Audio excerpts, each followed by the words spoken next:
Hi, hello, this is Kaz Risk, and welcome back to Koppai Podcast, episode 44. I may have actually put 43 in all of the tweets, but I think we're actually 44 today, aren't we? Yes, it's 44.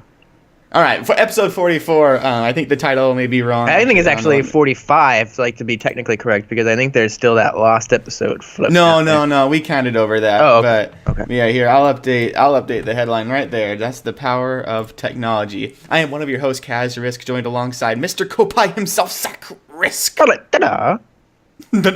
All right. Nothing to do with anything. And we're going to be discussing the Fire Emblem Direct today. Real quick, our apologies for live streaming late and for being a shorter episode today. If you're watching the archived version or listening to the MP3 podcast, you may notice it's only about a half hour long. We interrupted some of our broadcasting because of the inauguration day. We wanted to be a part of that. It's just a big moment in not only American history, but just worldwide history to have a new president of the United States. And so we wanted to be sure to be tuned into that. But now we're here and we have a little bit of time with our schedules to discuss the latest Fire Emblem Direct, and then next week we'll get to some of the other stuff we were going to be talking about, such as the Nintendo Switch launch lineup and some other just Nintendo Switch news. Lots of stuff is pouring in these weeks, and we have so much to discuss. And so, we'll just have to. It's nice to have a packed schedule up until the Nintendo Switch release, and then we'll have Nintendo Switch impressions and thoughts and discussion and Zelda review and then 1-2 Switch review and Snipper Clips review and all of that. It's just gonna be insane.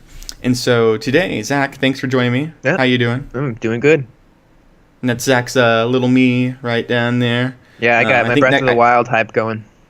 Yeah, you still got that t-shirt. I should have found a Fire Emblem t-shirt for your me and to put on you, but my me needs updated a little bit with a little beard now. Yeah, you do have you've been growing some facial hair. Yeah, he looks a little bear down there. But yeah, no, Zach, you've been having a good week. You've been playing lots of games. You've been playing lots of that Super Mario Galaxy. Yes, I have. With that Odyssey hype. Yeah. That's been going well. Yep. I think you're close to the end of that. Yeah, I have beat the game, like the main game and everything, but nice. I still have, post stars to get and everything to get the full 100% completion, and I'm going for that. So, and then I'm going to move on to Galaxy 2. So, but yeah, I've just been having a blast with that. It's been, I don't know, I've gotten pretty decently into the Galaxy games before, but never completely. For some reason, I just get distracted. Like, that's just how I am with a lot of things. Even if I'm like super passionate about it, sometimes I'll just, and that just happens with people. You just get distracted and move on to something else. And that happened several times with Galaxy. And this time I was like, never again, no more. I'm going in, I'm completing it. And I did it. And I was just committed in how I was just putting in good time into it and going back and making sure I stuck to it and didn't have those, because that's what happens is those lulls grow in between and then it just, you don't come back. So, but I'm hoping by Odyssey to get through. I've beaten like every Mario game there is, and you had a long stretch there, like where you went through all the 2D ones. Yeah. And now you're going through 3D. So yeah. I've been playing lots of Legend of Zelda Twilight Princess HD in preparation for Breath of the Wild, training up my wolf amiibo so I can bring my little wolf Link into Breath of the Wild. Are you really far into Twilight? Like towards the end? Actually, I actually just got to the Goron part. Okay. Where you have to push the Goron and do the whole sumo thing, and so it's been fun. It's definitely it's a beautiful HD remake. I'm actually surprised from some of the trailers, the initial trailers we saw. I remember not being too excited about it, and it's still, it obviously is an older game as far as polygon design and all of that. Right. But there's some moments where I'm walking through a forest and the lighting and all of that's very beautiful. Yeah. And it makes me excited for Breath of the Wild. Like, I've been rewatching the trailer. Actually, it's one of the very few times I rewatch trailers for a game, because normally I like just go on blackout after the first viewing. I've been rewatching the Breath of the Wild trailer every once in a while just because I'm so excited. And there's some of those shots, like where the Master Swords in the forest and the little Koroks are, flying over. And I bet there's going to be lots of scenes that we haven't necessarily seen where there's going to be like that kind of in-forest shot. And it's just, you're just secluded in the green and the lights. I bet it's just going to be like in dungeons. I bet it's going to be amazing. Because sometimes it seems a little empty. Breath of the Wild does, like the vast fields. Yeah. I bet there's gonna be those enclosed moments that are just awesome. So it's been getting me excited for Breath of the Wild. Yeah, they and they definitely had their experience with making these HD remakes with how beautiful Wind Waker was, and then with the little subtle touches they could do with Twilight. It seems like this one could have a lot more of that mixed in. Now they've had some experience before they went in, and then they've delayed it forever. So hopefully they really have just an amazingly beautiful experience, which from what I can see it is, and it looks like an animated movie mixed with it, like some I don't know, it's epic. It's so epic, and I just can't wait to get my hands on it, and I'm hoping too to play through and finish Twilight in before Breath of the Wild, and also get through Skyward Sword. So yeah, Skyward Sword, I would say we wrote up a piece. If you go to koppaigaming.com, and we have a little article, a little editorial you can read on the top 3 games to play before Breath of the Wild. And it's Skyward Sword, Wind Waker HD, and Ocarina of Time 3D, I believe. Like, are the ones readily available. Like, obviously, we encourage you to play the originals if you want to. But basically, I think those are the ones that are crucial to the lore and establishment of what Zelda is. But I totally spaced that Twilight Princess HD has those direct amiibo ties to Breath of the Wild. So that's also like, if we could do a top 4 list, that would be definitely there. But Skyward Sword, no, I think Breath of the Wild will be very inspirational or inspired by Skyward Sword. So yeah, lore wise anyway, right? Because if once you play Skyward Sword, you're gonna get, I think, so much more excited for Breath of the Wild, because there's so many little touches that are in Breath of the Wild that make me think it's a Skyward Sword sequel. Yeah. Even though everyone else is saying Wind Waker, I'm still very much so in the belief that it's going to be somewhere around. I would assume that it's Skyward Sword.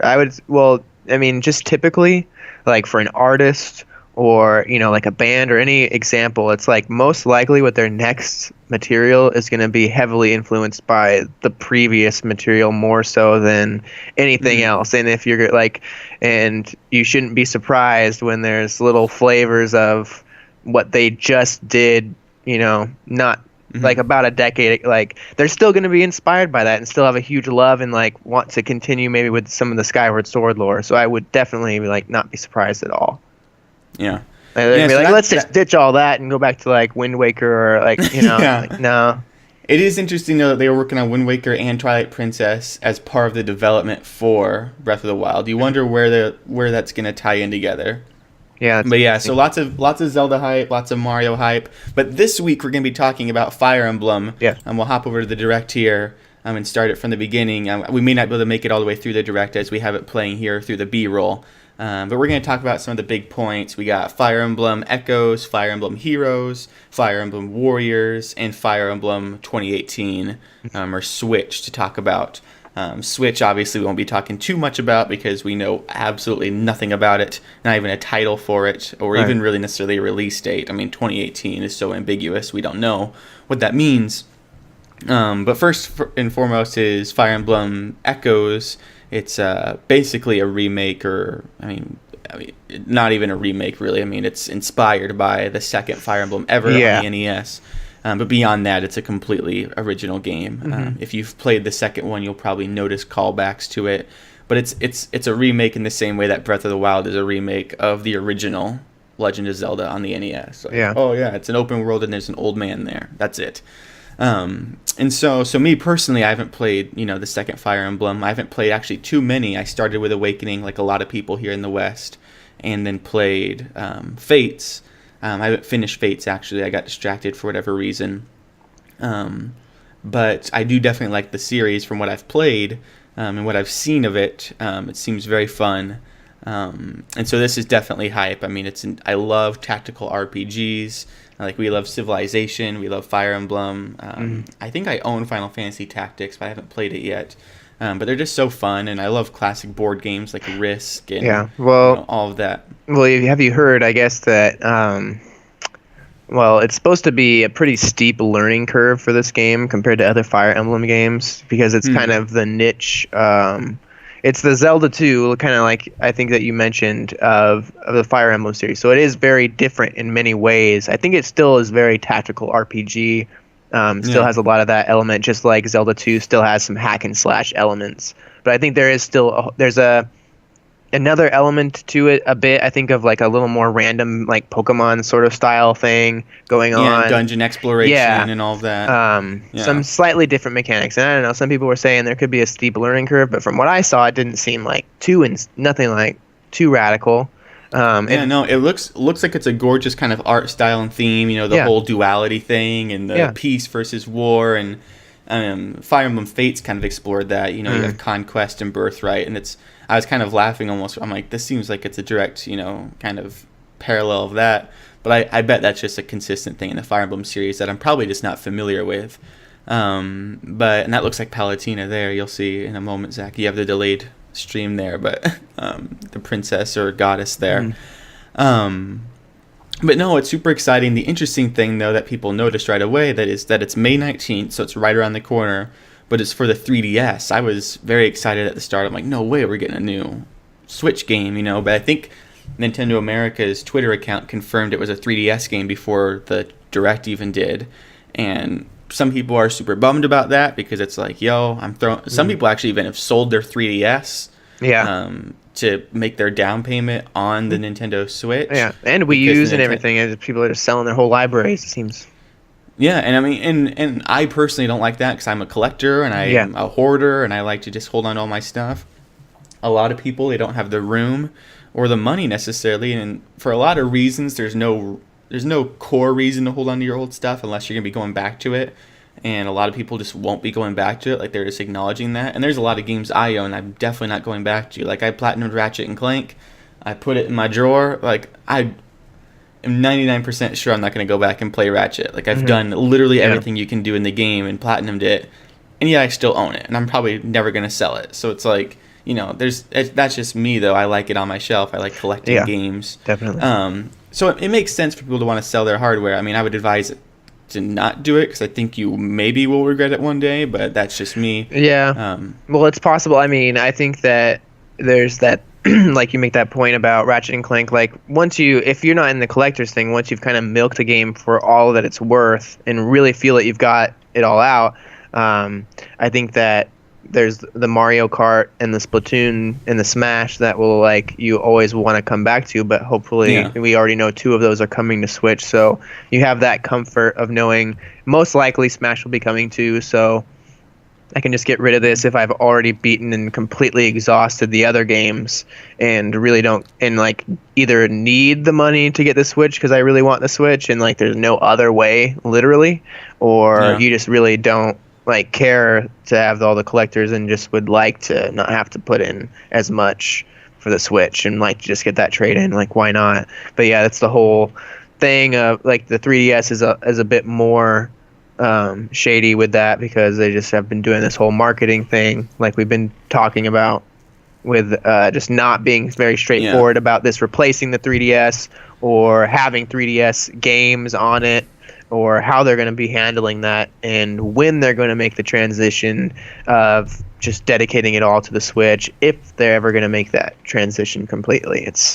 So we're kind of getting, mixed messages, it seems, in a way from Nintendo right now, and not clear enough, I think, about the future of everything. Or maybe they are being perfectly clear and we're just not liking what they're saying. Yeah, I think that's the thing. I think Nintendo.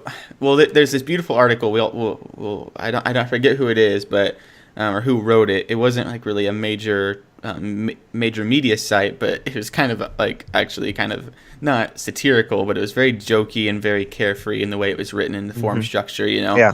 But there was this article kind of floating around online. We'll see if you want to ask us, just tweet at us at Koppai Gaming or. Leave a comment on the channel and we'll dig it up for you. Otherwise, just you can search for it yourselves.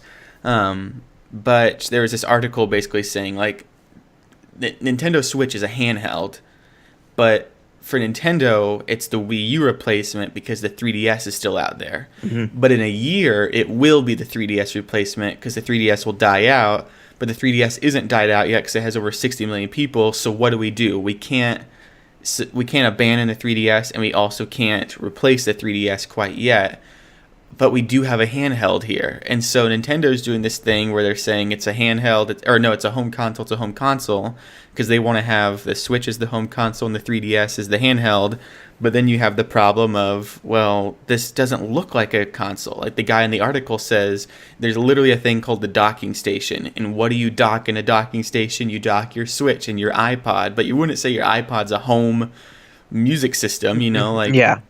it's like it's the vernacular and the everything about the Switch screams handheld, except for the only reason anyone would call it a home console is because Nintendo has.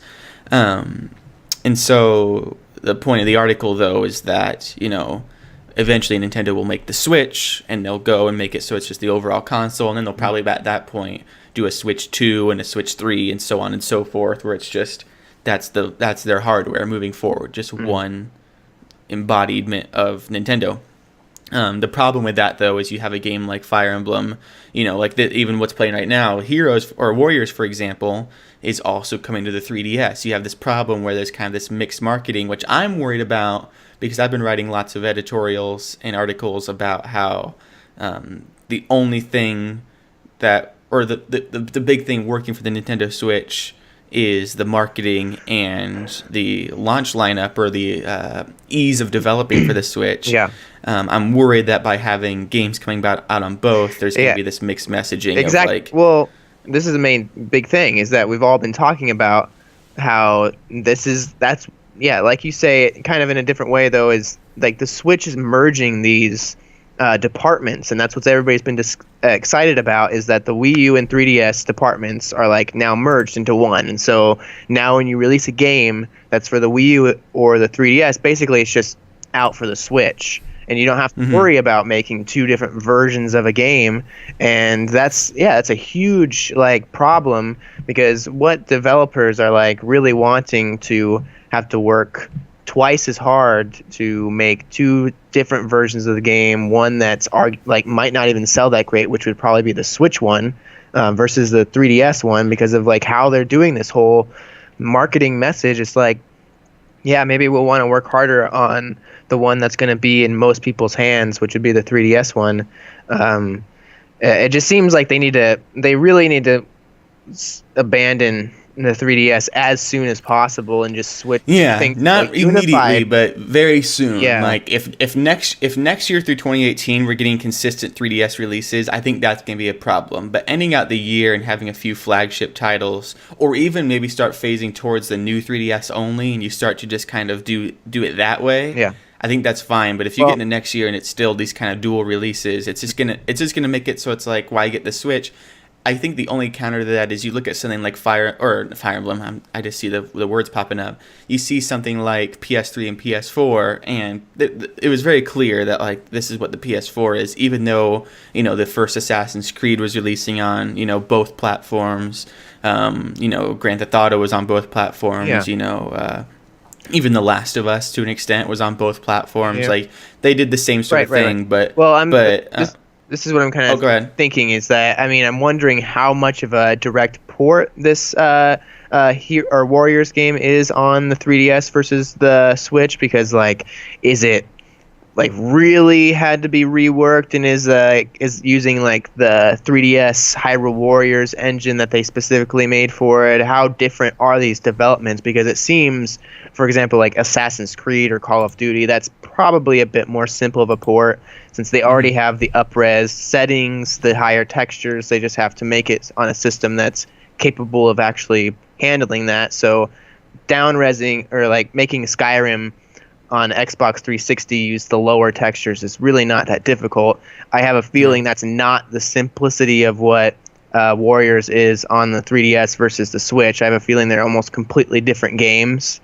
In a way, and that's what I was thinking, is I think Nintendo is having this hesitation in a way of, we talked about this last night, not putting like they want every game to look HD and beautiful and perform well on a big screen, and they're not just doing like, I think Echoes could easily be on the Switch and just look Yeah. and just be a direct port. Like, don't even up-res it, don't even have to worry about that. Make it a point that this is a 3DS game and it's up-resed, and like make a distinction between Switch specific games that are beautiful in HD versus games that you're just playing in a more Super Game Boy style like setting. Like, do that, and That's immediately all they did with like remasters on the PS4. Like The Last of Us was just the PS3 engine, but just up-res, and it looked amazing. And yeah, then you start to have those people that are like, you know, you have a group of people playing, and then one person has the Switch and one person has the 3DS, and they look over at the person with the Switch and like, yours looks better, and you can plug it into your TV. I want that, you know, like the Switch does the marketing itself then, and you have those comparison videos on IGN where it's like, I mean, the comparison videos have already sold a lot of people on the Switch simply with Breath of the Wild, where it's like the Switch version does look better, like, and if I'm going to play this game I've been waiting years for, I want to play it in the best place possible. True. I might as well invest in the Switch, and I do get Mario later, you know, like, that matters. But I would think it doesn't. Hello to Chariot Goblin in the chat, by the way. What's up? Yeah, I would say that it doesn't even matter, though, that the games look any different whatsoever, like even better on the other system. I just think that this solves that problem of having to work on the two systems. Like, if you just make it so the 3DS games work on the Switch somehow, or you can get them digitally, or they're just released like a cartridge version that's just a Switch, but it's just the 3DS ROM, and they know how to make it work on the Switch, that would be enough to have these two ecosystems, I think, working simultaneously together, and not having to like really ever give up on the 3DS if you don't want to. It's like, yeah, the new Pikmin side-scrolling game, yeah, it's coming out for the 3DS, which means, yeah, it's also there's gonna be a Switch version for you. And doing that, I don't know if that would be like too much of a hassle of the production, I guess, of making two versions for every single game that they make. But perhaps it would be worth it. I don't know.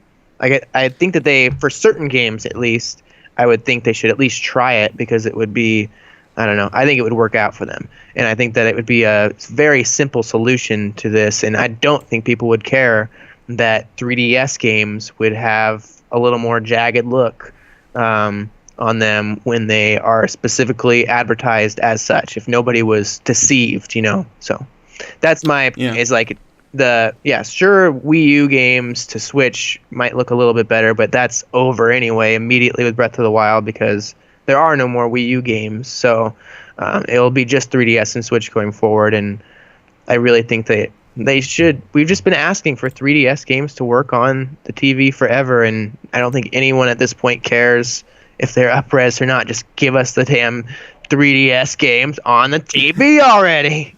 Yeah, that worries me actually with this whole, you know, continued support of 3DS. You know, I'm not worried. It's not a pride thing. It's not like you should buy the Switch if you want to play these games. Like, I don't care if more people are able to play it with the 3DS version.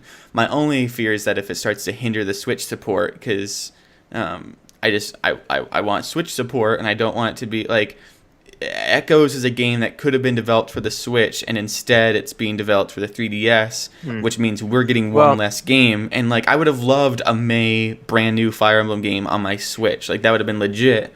And granted, we're getting the one in 2018, but there was that one point too to make about this whole thing, is that Mario Maker. We haven't seen Mario Maker be talked about on the Switch yet, and that's a huge issue because there's no more two-screen, like Chariot Goblin. Chariot Goblin in the chat says, for those of you listening to the audio version, Chariot Goblin, one of our supporters here on YouTube, says, going from 3DS to Switch seems like a step back due to the lack of two screens on the Switch. We've been used to dual-screen gaming since 2004. Right.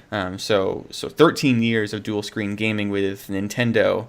And yeah, with a game like, you know, even Fire Emblem, where you're managing, you know, your party at the bottom, or, you know, you have Super Mario Maker, you have these games and these franchises that, you know, you're really accustomed to two screens. Even on the Wii U, you know, you have two screens to an extent. And so I have to start over the Direct. I'm sorry, guys, I forgot to set it, so it just keeps playing.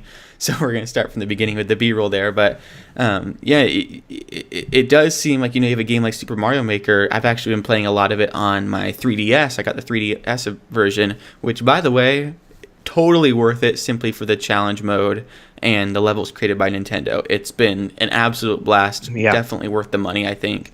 I've actually done much level creation because I've been so busy with trying to get the medals. So quick shout out to Mario Maker for 3DS. Forget the hate with people worrying about the online stuff. That is an issue, but man, they made up for it with the rest of the part of the game. Anyway, so you have this two screen problem, and you can't make Mario Maker levels on the Switch unless it's undocked. And so how does that work? You know, there's no mirroring functionality between the two, and so you can only draw on the tablet if it's out of it. And I'm just wondering how many games are going to utilize the touchscreen if that's the case. Like, why is it necessarily there? Like, unless it's for like quick menu options when you're portable, which just seems kind of weird that that's only isolated to the portable, which once again affirms that it's a handheld console. Like, when some of the major functionalities of the hardware is only available in portable mode, like you're actually getting less functions once it's docked. And it just seems weird, like how that's going to work. And I also worry about a game like Pokemon Stars, if that's even going to be coming to the Switch, because, you know, you have Pokemon Stars may very well come to the 3DS now, you know, or maybe both, but there's a chance if Fire Emblem Echoes is only coming to 3DS, there's a chance that Pokemon Stars may only come to the 3DS as well. Chariot Goblin says in the chat, I think putting on Echoes on the 3DS was due to the install base. Yeah, definitely. They want to introduce the old Fire Emblem games on a bigger audience, regardless of which system. Echoes proves the Fire Emblem is huge now. Definitely, and that's going to be really nice. Maybe even moving forward, you know, you have people with the 3DS able to play Awakening, Fates, and Echoes, and eventually Warriors, and then you have an exclusive Fire Emblem only to the Switch in 2018. Maybe that motivates a lot of 3DS people who are huge fans of the franchise now to be like, if you want to continue your Fire Emblem journey, you got to make the Switch. And so that's a good point, actually, that maybe by appealing to that larger install base, it fuels the hype for the Switch one. But like, instead of doing Echoes on Switch only first and then, you know, moving forward. And so that's true. There's that good point to make too, that some people might not know about, that the Fire Emblem series was seriously on its way out. Iwata was saying that, like, if this didn't perform well, that it was the end of Fire Emblem. I think it was Awakening that they put out, and when they finally also brought it over to the West, like, they were really considering, I mean, they brought Radiant Dawn, I believe, and stuff, but not much Fire Emblem had made it over here, and they took a chance on bringing Awakening. I think the demand fans actually stood up and said, we want it over here, and they're like, all right, we'll give it a shot. And I made sure I went out and supported it, and I know a lot of people went out and got it. And but that was like the first game we got for our 3DS. I think I remember, like one of the early one, and like we had heard so much about it. We gotta go get this. I think we went together to pick it up or something. I don't even know. I think so. Yeah. Well, it just had so much content. People were saying it was like a challenging game that was deep and long and epic, and we were super into like Skyrim and super immersive RPGs and everything. And it has, while it is, and also Civilization too, which is like a huge game. It's like they kind of mix the RPG and the tacticalness, and I love it. It's all amazing. So like I'm genuinely like, I'm gonna get Echoes, and it's gonna be weird because I'm gonna have to carry around my 3DS, and I'm gonna have to carry around my Switch everywhere I go. Yeah. Every time we be playing, Echoes on my 3DS, I'm gonna be like, I wish this was on my Switch. They need to make a dual pack now instead of all these packs that are just like for the Switch and the dock. It needs to be the Switch and the 3DS instead. I'm heavily considering picking up a 2DS just for the portability of it. Like, that'd be a good idea. And then maybe play like, well, that I won't get Warriors for the 3DS. Like, I'm not gonna do that with Fire Emblem Warriors. So there wouldn't be like any reason then for my new 3DS. So I'm considering that. But let's we're actually getting close. We do have a shorter show today than normal. We've talked about Fire Emblem Echoes. We've talked about Fire Emblem Warriors, and inadvertently we talked about Fire Emblem 2018. We won't have time today to talk about Fire Emblem Heroes simply because there's so much content packed, and it was basically the highlight of the Direct. Like, that was the bulk of the show, was Fire Emblem Heroes. For those of you that don't know, or you need a reminder because there's so many names going out for Fire Emblem, Fire Emblem Heroes is the next mobile game coming out February 2nd to both iOS and Android. There was some confusing messaging by Nintendo, mainly probably because by the time they recorded the Direct, Apple maybe hadn't confirmed if February 2nd was going to work. But lo and behold, it's all good. Both Twitter accounts of Nintendo Japan and Nintendo America have confirmed everyone's getting it on February 2nd. It looks like a next mainline entry to the series. It's a full-on story mode as well as battle modes and other things. And so it's definitely very exciting. And since we're playing it in a couple weeks, I'm wondering if we can even just hold off and play it in a couple weeks and talk about it then. Yeah. But we're definitely excited. It's free to play, so there's no doubt that we're going to try it. Tons of microtransactions, which makes sense for a free-to-play game. You got to support it somehow. You got to get that money back to the developers in some way. Also, there's the new amiibo coming. Totally forgot to talk about the new amiibo, but very exciting. I tried to get my pre-order in, couldn't do it. Well, I wish they would do all these mobile games like they did Mario Run, where it's you just pay in one price and you get the game. I really think they should be going that way for all these things. It's funny because everyone that, a lot of people, not everyone, but a lot of people were like, Super Mario Run should be free. Why is it $10? And then they come out with Fire Emblem and it's free, but they have microtransactions like, oh, just charge for it, Yeah. But no, I mean, it seems, from what I gathered from the Direct, and I'll need to watch it again or just actually play the game, it seems like a lot of this stuff is avoidable, though. Like, if you just play the game and wait patiently, just like Miitomo. Mm-hmm. Like, Miitomo is riddled with microtransactions, but they just don't shove them down your throat. Like, it seems almost like, hey, if you want to play as Chrom in Fire Emblem Heroes, and you want him right away, pay $10 and you have a likelier chance of getting him, or you can play the game for 2 months and get every character that way. Like, it just depends on how you want to play. And so, I mean, I probably won't. I mean, I don't know. Maybe if I get like an extra, $10 someday or something, I don't know. I may invest it in Fire Emblem and give back to Nintendo, but it doesn't seem like it's the crucial part of the gameplay is contingent on it. And so, like, I think as far as I know, you can play through the whole story without even paying $1. Yeah, that's cool. It's just if you want to summon additional heroes from the franchise. Yeah, I would assume that makes sense. I would have to rewatch the Direct again, but I didn't catch exactly how it all worked. But I would assume like Nintendo's really smart with that, and I doubt they would make it be like, yeah, you got to pay if you want to play the next level, like at all. Like maybe you got to wait a bit. Like that makes sense, but from what I saw, you build up your army by summoning different heroes. The way you summon heroes is by using these Fire Emblem orbs. The way you get orbs is by either completing certain challenges or daily events or whatever, or you spend money. And so in order to have an army moving forward, you need orbs, and in order to get orbs, you have to either play the game more or spend money.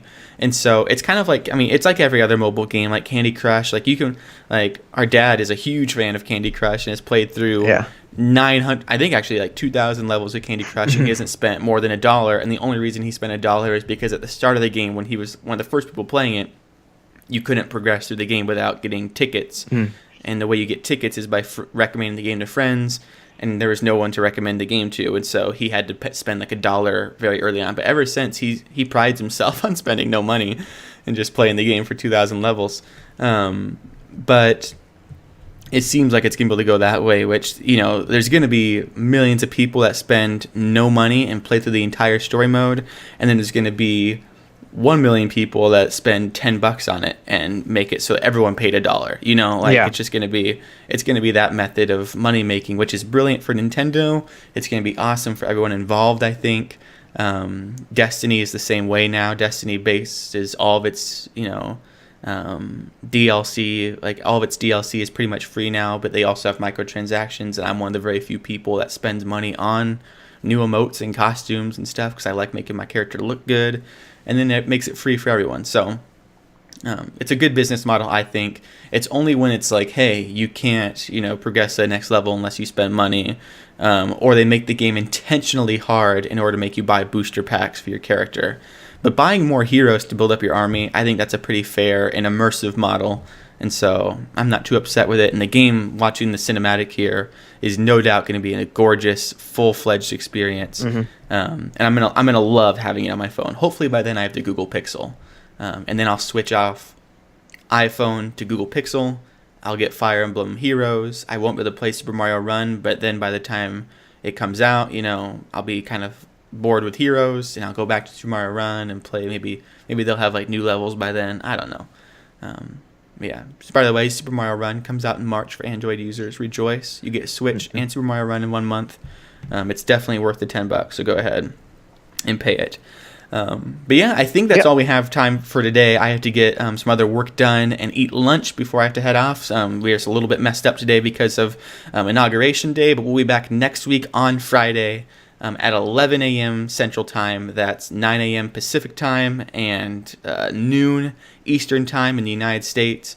It's our Nintendo morning show. This is Koppai Podcast, episode 44. We'll get the audio version up to you later tonight, hopefully. And the video version should be pretty easy to go. I may just, for now, have this as a placeholder on the channel if you guys want to watch it, but I may also just go ahead and take it down. I don't know exactly how I'm going to go about doing that now that we're on YouTube. But thank you so much, Chariot Goblin, for tuning in to the live show. If you guys are watching this on the archived version or listening to the audio version, you can watch us live on youtube.com/Koppai Gaming. And also be sure to check us out on Facebook, Twitter, Instagram as Koppai Gaming, as well as our website, koppaigaming.com. We've been posting a ton of exclusive content on those other outlets, including editorials about third-party support, the competition of the Nintendo Switch, our top 10 most anticipated games for the Nintendo Switch, lots of stuff to read and enjoy there. And we're hoping to convert that into video content soon. And so lots of stuff happening. We've gained followers out the wazoo, views, our reach has expanded on the internet. We're definitely growing in 2017, and the Switch hype has been helping with that, and so it's been awesome. And so next week we'll probably be talking about that issue of third-party support, as well as anything we forgot to cover this week, and any news that does come out. We got some news about the UI, some indies coming, lots of stuff is happening. And so yeah, thank you so much for listening and or watching. Zach, anything else you want to say before we head out? Make sure before bed you go and use that potty so that there's no accidents. Bring your little 3DS in there. Play some Fire Emblem Fates. Yeah. I need to finish Fates now before May. But just be warned, if you go and play your 3DS too long, it could get a little crusty.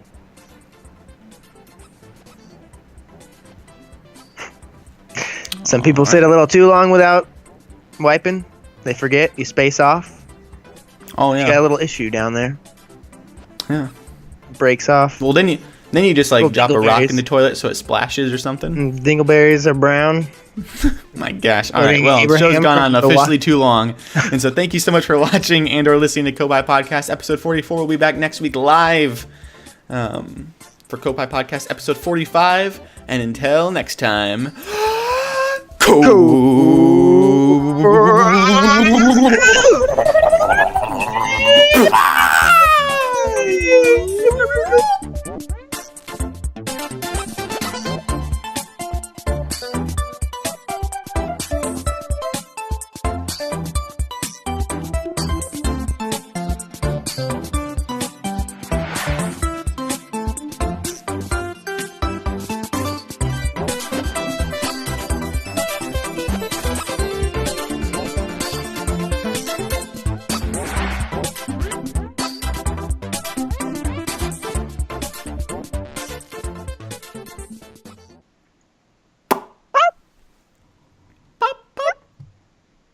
Oh, I I need see. to make Taking convulsing. I need to make a thank you for watching slide now. I'll just go back to this one. Koppai Podcast Live will begin momentarily. Thank you for waiting. Now I need to make one that says Koppai Podcast Live has concluded. Thank you for watching. But that won't happen. Mm-hmm. All right, stop the stream. Stop.